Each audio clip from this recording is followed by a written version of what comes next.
À peine élu, François Hollande est invité à la Maison-Blanche. La rencontre avec Barack Obama, la première entre les deux hommes, aura lieu juste avant le G8 de Camp David, le 18 mai. Pas d'étincelle prévue, mais le candidat avait annoncé que la France serait une alliée différente des États-Unis. Si nous pouvons avoir avec les États-Unis quelques différences d'approche sur l'OTAN et sur l'Afghanistan, nous avons conscience que nous sommes des alliés et donc des partenaires.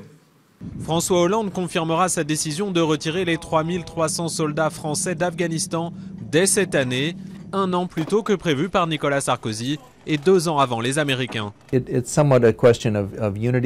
soulève la question de l'unité entre alliés. La contribution française au fond n'est pas décisive, mais d'un point de vue de solidarité politique, elle est importante. Autre dossier, le bouclier antimissile que l'OTAN veut installer en Europe pour abattre d'éventuelles fusées iraniennes. Le socialiste a déclaré sa réticence.